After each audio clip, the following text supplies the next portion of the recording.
আসসালামু আলাইকুম। Sweeties creative creations রান্নাঘরে সকলকে স্বাগত। আজকে আরও একটি নতুন রেসিপি নিয়ে হাজির হলাম। রেসিপিটি হচ্ছে তেল কই। কই মাছগুলো ভালো করে পরিষ্কার করে এভাবে একটু কেটে নিয়েছি, যাতে করে মশলাগুলো মাছের ভিতরে ভালোভাবে ঢুকে যায়। তো মাছগুলো ভাজার জন্য দিয়ে দিলাম স্বাদ মতো লবণ, হলুদের গুঁড়া, আরও একটু দিয়ে দিলাম মরিচের গুঁড়া। আমি কিন্তু সবসময়ই মাছ ভাজায় মরিচের গুঁড়া দিয়ে থাকি। তো এগুলো এখন কিছুক্ষণের জন্য ম্যারিনেট করে রেখে দেব।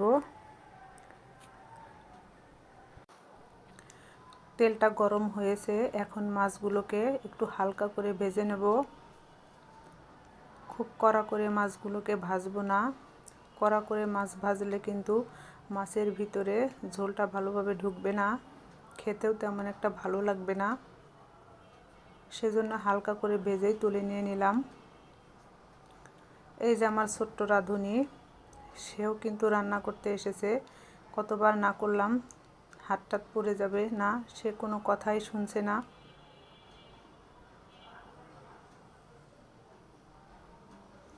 অনেক চেষ্টার পরে কিন্তু সবগুলো মাছ সুন্দর করে উল্টে দিল।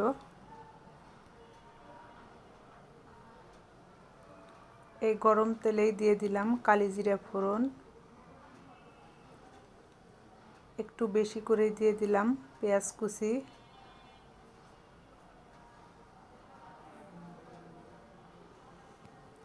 পেঁয়াজটা খুব ভালো করে ভেজে নিতে হবে।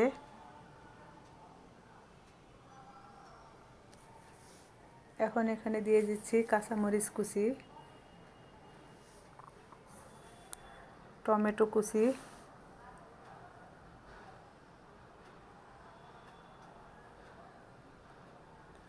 টমেটো আর পেঁয়াজটা কিন্তু খুব ভালো করে তেলের উপরে ভেজে নেব, যাতে করে টমেটোর কাঁচা গন্ধটা চলে যায়।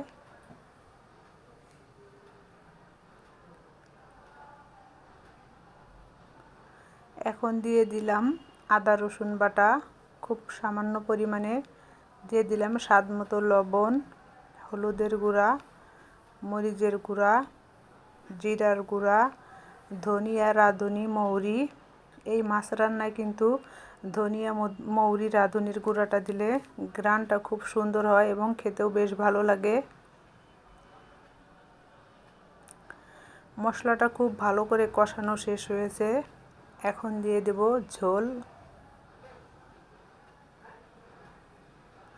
ঝোলটা কিন্তু অনেকাংশেই হয়ে গেছে ফুটানো। এখন দিয়ে দিচ্ছি ভেজে রাখা মাছগুলো।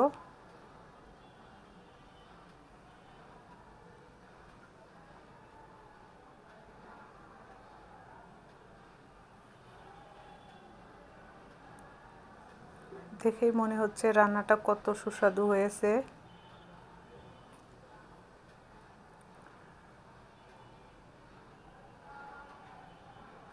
আসলেই কিন্তু সবাই মিলে খেতে বসেছি, বাচ্চারাও কিন্তু খেয়ে বসেছে, বলল ভাত খাবে না, সেই জন্য মাছটাই দিয়ে দিলাম। আবার বলতেছে আমরা ভাত দিয়েই খাবো। ঝোলটা খুব মজা হয়েছে। তো খেয়ে দেখলাম, মাশাআল্লাহ, খুবই মজা হয়েছে। আপনারাও এভাবে ট্রাই করে দেখতে পারেন। আজ এ পর্যন্ত, আল্লাহ হাফেজ।